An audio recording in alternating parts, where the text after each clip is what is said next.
마가복음 54번째 시간입니다. 제목은 헌신하는 믿음입니다. 헌신하는 믿음. 믿음에는 그에 합당한 행동이 뒤따릅니다.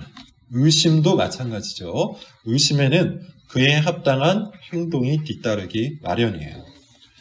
믿는 사람은 그 믿음에 합당한 어떤 행동을 한다는 것이고, 의심하는 사람은 그 의심에 합당한 어떤 행동을 한다는 말입니다. 예를 들어서 정치적인 믿음도 마찬가지죠. 지금은 진보 정권이 들어서 있는데, 진보적인 가치관을 믿는 사람은 이 진보 정권에 해당하는 어떤 열매를 내놓죠.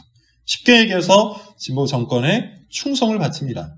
반대로 보수적인 가치를 믿는 사람은 보수적인 정권에 충성을 내놓죠.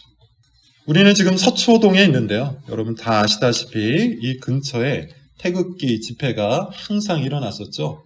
그분들은 자신들이 믿는 바에 충성을 내놓고 있는 겁니다.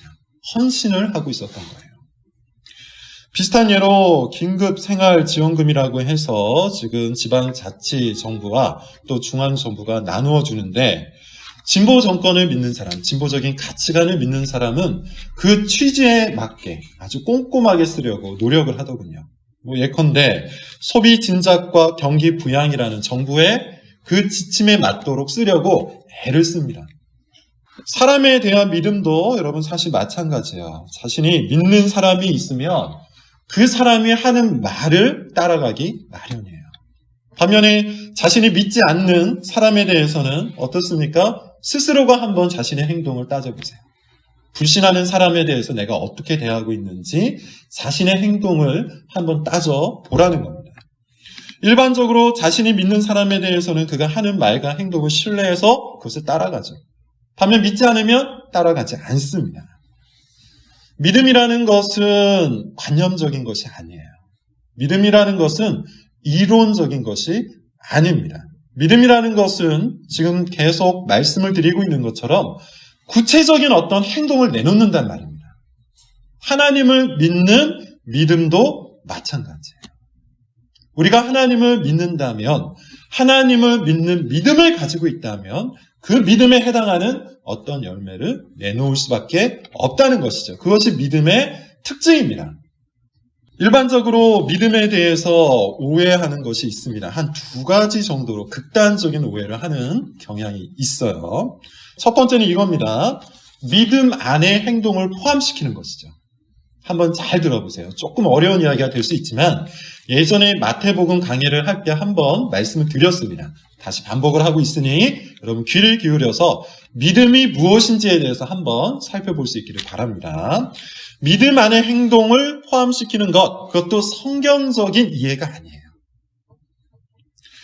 믿음은 우리가 지난 설교 시간에 본 것처럼 그저 받아들이는 겁니다. 받아들이는 수단에 불과합니다. 그것 자체, 믿음이라는 것 자체가 일종의 행위가 될 수 없다는 것이죠. 예수님은 행위로 인한 구원을 계속해서 부정하셨어요. 바리새인과 논쟁을 하면서 바리새는 끊임없이 행위를 통해 구원을 얻을 수 있다는 논리를 펼쳤지만 예수님은 그 모든 논리를 물리치셨습니다. 바울이 말한 믿음도 여러분 마찬가지죠. 우리가 잘 알고 있는 것처럼 이신칭의 믿음으로 의롭다함을 얻는다. 그때 그 믿음 안에는 우리의 행위가 포함이 될까요? 되지 않을까요? 포함이 되지 않습니다. 여기에서의 믿음은 예수 그리스도께서 행하신 구원의 사역을 그저 받아들이는 수단일 뿐이에요. 이것이 지난 시간에 이야기했던 어린아이와 같은 믿음이죠. 어린아이와 같은 믿음, 받아들이는 믿음, 어떤 믿음이라고 그랬습니까? 자기 주장이나 자기 권리, 혹은 그 주장과 권리를 세우기 위한 자기의 행위, 자기의 공로, 자기의 자격이 들어가 있지 않은 믿음. 오직 받아들이는 믿음. 이 받아들이는 믿음으로만 우리는 의롭다함을 얻게 되는 거예요. 믿음의 행동을 포함시키고자 하는 것, 그것은 성경적인 이해가 아닙니다. 두 번째, 그런데요, 또 믿음에 대한 또 다른 오해가 있어요. 믿음과 행위가 그렇다고 해서 아무런 관련이 없는 것처럼 생각하는 것. 이것도 성경적인 이해가 아닙니다. 분명 믿음은 행위를 포함하지 않습니다. 그러나 참된 믿음은 행위를 내놓습니다. 이 차이를 여러분 잘 구분해서 이해를 하고 계셔야 돼요. 이해가 안 될 수도 있는데 예를 한번 들어봅시다. 씨앗이 땅에 떨어지죠. 이때 그 씨앗을 받아들이는 땅은 어떤 일을 합니까? 땅이 할 수 있는 일이 뭐죠? 그 씨앗을 그저 받는 것뿐이에요. 땅은 씨앗을 만들어낼 수도 없고 씨앗을 품기 위해서 움직일 수도 없습니다. 그저 농부가 씨앗을 뿌리면 그 씨앗을 받을 뿐이에요. 그러나 만약에 그 땅이 좋은 땅이면 어떻게 되죠? 반드시 그 씨의 열매를 내놓는 거예요. 이것이 예수님께서 하셨던 좋은 밭의 비유인 것이죠. 좋은 땅의 비유인 것이죠. 길가밭, 돌밭, 가시떨기 밭은 열매를 내놓을 수 없지만 좋은 땅은 열매를 내놓는다. 즉, 이 비유의 의미는 뭡니까? 거짓 믿음에는 열매가 없단 말이에요. 반면에 좋은 밭은 뭘 의미하는 걸까요? 참된 믿음을 뜻하는 것이죠. 그리고 참된 믿음은 꼭 열매를 내놓는다는 뜻입니다. 믿음 그 자체는 공로가 아니죠. 믿음 그 자체로는 생명을 내놓을 수가 없죠. 마치 땅이 스스로 씨앗을 만들어낼 수 없는 것처럼 믿음 그 자체로는 생명을 만들어낼 수가 없는 법이에요. 믿음은 그저 생명을 받아들이는 수단일 뿐입니다. 그런데 이 믿음이 정말로 생명을 받아들인 참된 믿음이라면 어떻게 된다는 겁니까? 그 씨앗을 반드시 열매 맺게 한다는 거예요. 그러므로 여기서 우리는 믿음과 관련하여 두 가지 교훈을 꼭 짚고 넘어가야 합니다. 첫 번째, 믿음을 행위와 구분하셔야 돼요. 반드시 구분하셔야 돼요. 이 질문을 한번 살펴보세요. 나는 하나님의 말씀을 그저 받아들이는 믿음을 가지고 있는가? 그리고 이 받아들이는 믿음을 가지고 의롭다함을 받았음을 확신하는가? 내가 하나님 앞에서 의롭게 되면 나의 행위와 전혀 상관없음을 나는 믿고 있는가?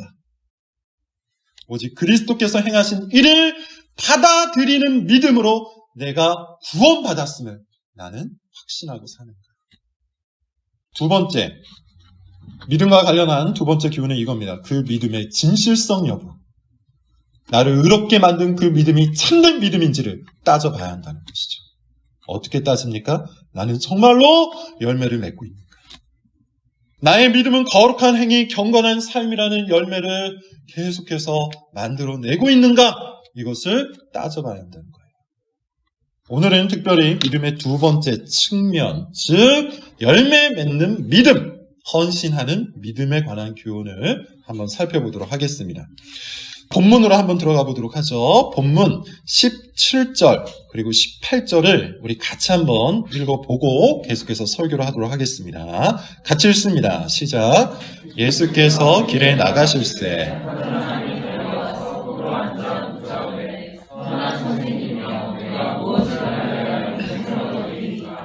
예수께서 이르시되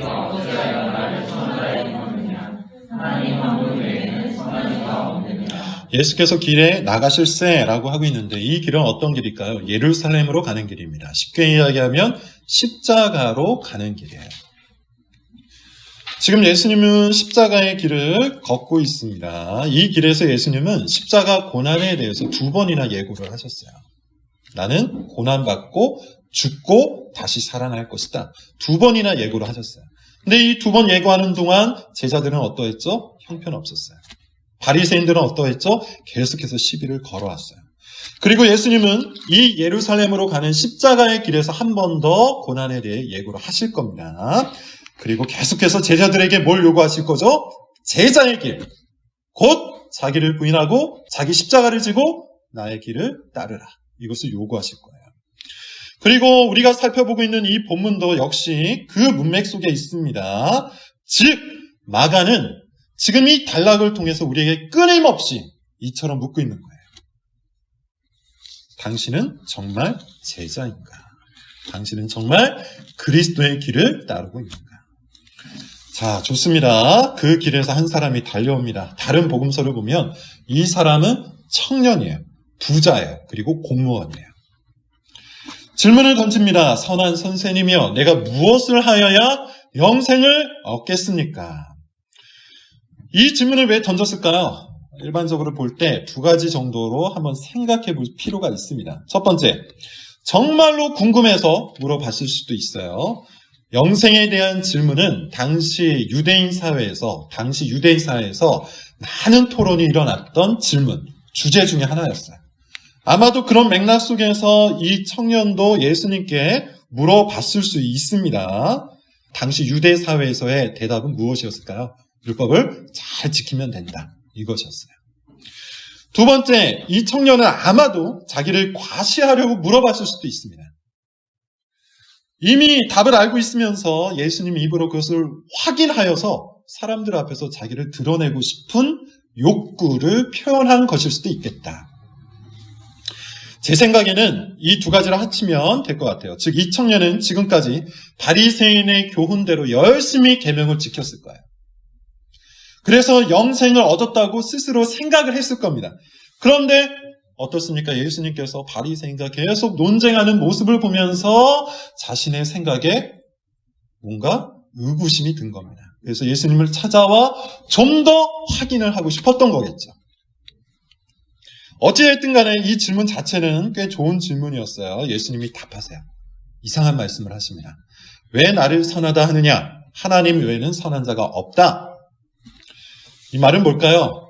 어떤 사람은 이 말을 근거로 예수님께서 스스로 하나님 되심을 부정하였다. 그래서 삼위일체 교리를 부정하는 사람도 있는데 사실은 정반대입니다. 하나님 외에는 선한 분이 없는데 지금 예수님께서는 그 선한 것을 말씀하고 계시잖아요.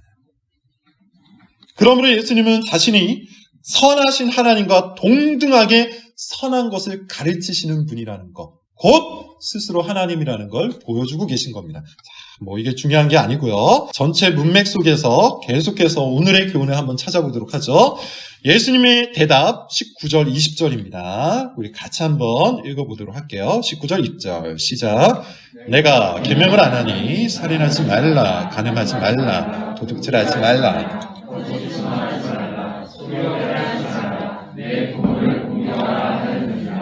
그가 여짜오되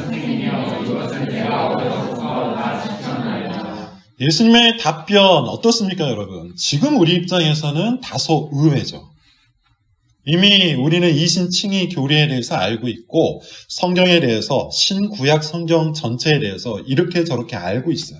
그런 사람의 입장에서 보면 예수님께서 행위 구원을 말씀하시는가?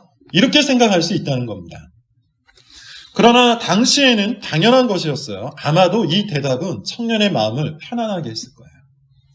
십계명을 말씀하셨는데요. 특별히 그 중에서도 이웃사랑의 계명을 말씀을 하십니다. 이웃사랑의 계명을 지키는 것이 영생을 얻는 방법이다. 청년이 답합니다. 내가 어려서부터 다 지켰습니다. 이 대답을 할 때 이 청년 마음이 어땠을까요? 다 알고 있는 이야기를 했다고 허무했을까요? 아니면 뿌듯했을까요? 잘 모르겠습니다. 중요한 것은 이제 반전이 시작된다는 것이죠. 21절입니다. 오늘 본문의 핵심이에요. 여러분 눈여겨서 주목해서 한번 잘 보고 읽어보겠습니다. 같이 읽습니다. 시작. 예수께서 그를 보시고 사랑하사 이르시되 내가 아직도 한 가지 부족한 것이 있으니 가서 내게 있는 것을 다 팔아 가난한 자들에게 주라. 그리하면 하늘에서 보화가 내게 있으리라. 그리고 와서 나를 따르라 하시니. 해석이 필요한 구절입니다. 우리가 자칫하면 행위를 굉장히 높게 평가할 수 있는 구절로 해석해버릴 수 있습니다. 그런데 우리가 바르게 잘 해석할 필요가 있어요. 여기에서는 우리가 인간적인 종교와 기독교 신앙과의 차이를 발견할 수가 있어야 돼요. 인간적인 종교 뭘까요? 인간적인 종교는 어떤 의미에서는 굉장히 쉬워요. 왜냐하면 인간적인 종교는 철저히 통제 가능한 종교이기 때문이에요. 통제 가능한 영역에 종교를 놓고 있기 때문에 인간적인 종교는 생각보다 쉽습니다. 부자 청년의 종교를 여러분 한번 보십시오. 부자 청년의 종교는 뭡니까? 이웃사랑의 계명을 지키기만 하면 영생을 얻는 거예요. 얼마나 쉽습니까? 통제 가능하잖아요. 몇 가지 지침을 놓고 그 지침대로 그냥 열심히 살기만 하면 돼요. 저는 이것을 신앙의 공식화라고 부릅니다. 몇 번 말씀드린 적이 있을 거예요. 공식이 뭐죠? 자기가 원하는 결과값을 위해 단순화된 원리를 따르는 것을 얘기하는 거죠. 내가 원하는 게 있어요. 내가 원하는 결과가 있어요. 그 결과값을 얻기 위해 몇 가지 원리들을 열심히 따라가는 거예요. 그래서 자기가 원하는 결과까지 이루는 것이죠. 이것이 공식인데 신앙도 공식화해서 지키는 사람들이 있어요. 지금 부자 청년이 원하는 결과값 뭡니까? 질문에 의하면 영생이죠. 단순화된 신앙적 원리는 뭡니까? 십계명을 지키는 거예요. 십계명을 열심히 지켜서 영생을 얻는 방식의 신앙생활, 인간적인 종교를 추구하고 있는 겁니다. 인간적인 모든 종교는 열심히 하기만 하면 돼요. 열심히 하면 결과가 나와요. 수행을 하든 고행을 하든 금식을 하든 40일 작정 기도를 하든 그것이 무엇이든 간에 아주 단순화된 신앙 행위의 원리 몇 가지를 갖고 열심히 행해서 자기가 원하는 결과값을 얻는 것, 이것이 인간적인 종교예요. 열심을 내는 것 자체는 힘들 수 있지만 중요한 게 뭘까요? 열심을 내서 자기가 원하는 보상, 결과를 얻을 수만 있다면 자기 본성에 맞는 것이죠. 이게 인간 본성의 특징이에요. 그래서 사실 별로 어렵지가 않습니다. 자기가 열심히 노력하여서 얻은 결과로 자기가 원하는 보상을 얻으면 그것으로 만족하고 그것으로 높아질 수 있기 때문에 인간적인 종교는 철저히 인간 중심적이에요. 이번 주에 우리 교단에 속한 어떤 교회가 뉴스에 나오더군요. 안 좋은 사건이었습니다. 청년 사역으로 아주 유명한 교회예요. 예전부터 저도 알고 있었고 제가 아는 몇 사람도 다니고 있는 그런 교회입니다. 단기간에 폭발적인 성장을 했다고 해서 박수를 받은 그런 교회인데 뉴스에 의하면 상식 밖의 리더십 훈련을 했다고 합니다. 저도 뉴스로만 들은 거라 정확하진 않지만 뉴스에 의하면 이렇게 했대요. 공동묘지에 리더들을 데리고 한밤중에 공동묘지로 가서 매질을 했답니다. 몽둥이 찜질을 했대요. 밀폐된 공간에 홀로 놔두고 얼마나 견디는지 테스트를 했다고 합니다. 사창가 같은 곳에서 복음을 전해서 욕을 먹고 수치를 당하는 그런 훈련도 했다고 하고요.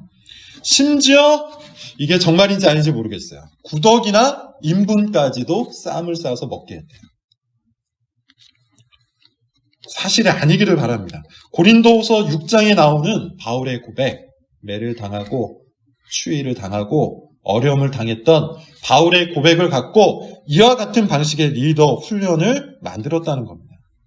그런데 정말로 이 비인격적인 훈련 방식을 리더가 되기 위해서 수백 명의 청년들이 따랐다고 해요.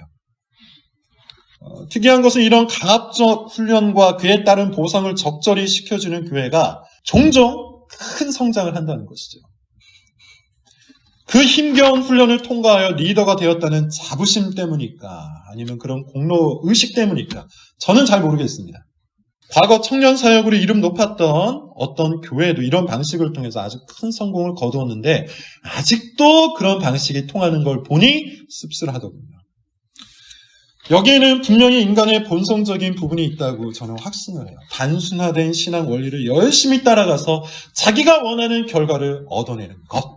그리고 그것으로부터 자기의 정체성을 삼고 그것으로부터 자기의 영광을 취하는 방식. 이게 얼마든지 교회 안에서도 만들어질 수 있는 신앙의 방식이라는 것이죠. 인간적인 종교가 그렇게 철저히 인간 중심적이라면 기독교 신앙은 어떠할까요? 예수님은 부자 청년의 열심 자체를 부정하지는 않았어요. 그 열심 자체 다 틀려먹었다 이렇게 말씀하지는 않으셨습니다. 오히려 한 가지가 부족하다고 했는데 그게 뭐죠? 자기 재산을 팔아서 가난한 자들에게 나눠주고 나를 따르라. 무슨 말일까요? 사유재산을 인정하지 않는 말일까요? 정말 재산을 다 팔아서 신천지처럼 교회에 갖다 바쳐야 될까요? 당연히 그런 뜻이 아닙니다. 예수님은 특별히 10계명 중에 이웃 사랑의 계명을 언급을 하셨습니다. 말 그대로 이웃 사랑의 계명이었죠. 이 계명을 통해서 성도는 아주 적극적으로 이웃 사랑을 실천해야 마땅한 거예요. 그러나 부자 청년은 어떠했습니까? 이웃 사랑의 계명으로 이웃 사랑을 실천했습니까? 이웃 사랑의 계명을 갖고 이웃 사랑을 실천하지 않은 거예요. 그는 그저 신앙의 공식으로 자기의 영광과 자기의 성공을 위하여, 자기의 만족을 위하여 이웃사랑의 계명을 취했을 뿐이에요. 이것을 지키면 천국이라는 결과값을 얻을 것이라는 생각을 갖고 열심히 행한 겁니다. 마음에는 이웃사랑이 하나도 없었던 거예요. 그러니 실질적으로 이 계명을 지킨 겁니까? 지키지 않은 겁니까? 지키지 않은 것이죠. 우리는 이 부자 청년의 심리 상태를 조금 더 깊숙하게 들어가서 살펴볼 필요가 있습니다. 부자 청년은 전형적인 유대인이었어요. 전형적인 바리새인이었어요. 바리새인의 교훈을 아주 어렸을 때부터 교육받은 그런 신앙인이었어요. 바리새인, 어떤 사람들입니까? 위선자죠. 위선자는 어떤 특징이 있다고 했죠? 아주 많은 이야기를 했지만 위선자의 가장 강력한 동기가 뭡니까? 사람에게 보이는 거예요. 사람에게 보이는 거예요. 바리새인은 정말 열심히 신앙생활을 했습니다. 왜 열심히 했죠? 사람에게 보이려고. 사람에게 인정받고 사람에게 좋은 평판을 얻는 것, 그것이 그들 신앙생활의 목적, 그들 신앙생활의 이유였어요. 그래서 그들은 티가 안 나는 신앙생활은 하질 않아요. 금식할 때는 반드시 금식하는 티를 냅니다. 기도할 때는 반드시 사람들 앞에서만 합니다. 그래서 예수님이 기도는 어떻게 해야 한다고 가르치신 거죠? 골방에서 기도하라고 가르치시는 거예요. 즉 바리새인의 목적은 자기 만족과 자기 영광이에요. 근데 사람들이 없을 때 신앙생활을 하면 자기 영광, 자기 만족, 자기 성공을 취할 수 없으니 사람들에게 보이려고 신앙생활을 하는 것이죠. 그래서 열심도 부릴 수 있었던 겁니다. 이 청년도 똑같아요. 바리새인의 교훈에 충실했어요. 그가 십계명을 열심히 지킬 수 있었던 이유도 하나님을 사랑하거나 이웃을 사랑했기 때문이 아니라 자기 자신을 위해서 그렇게 했던 겁니다. 그런데 예수님은 뭘 말씀하고 계십니까? 자기 자신을 위한 일을 멈추고 이제 정말 진짜 이웃을 사랑할 것을 말씀하고 계신 거예요. 가지고 있는 재산을 다 팔아 가난한 자들에게 주고 나를 따르라.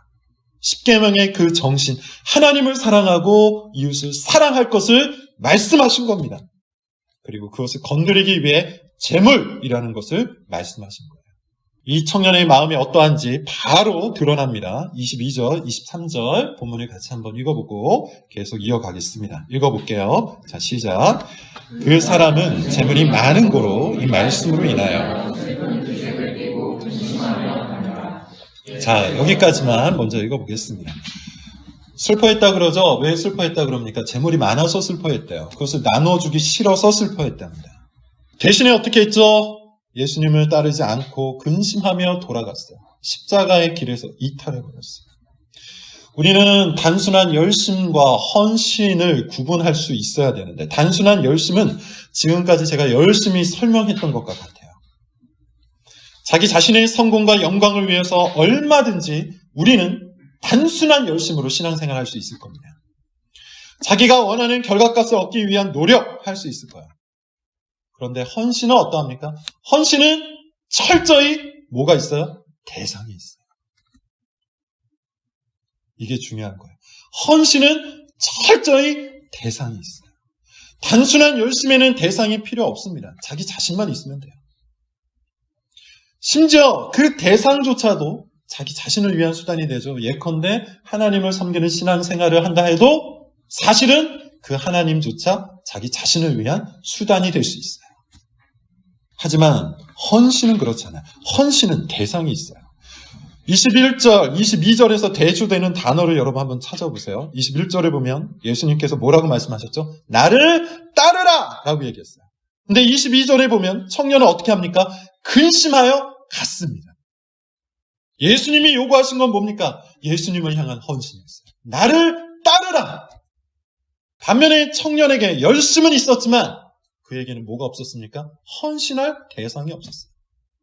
자기 자신만이 있었을 뿐입니다. 그래서 떠났어요. 그리스도의 길에서 이탈했어요. 십자가의 길에서 떠나버렸어요. 예수님께서 이렇게 결론 지으시죠. 23절을 읽어보겠습니다. 같이요. 시작. 예수께서 둘러보시고 제자들에게 이르시되 재물이 있는 결론이 이겁니다. 하나님 나라에 들어가기가 심히 어렵다.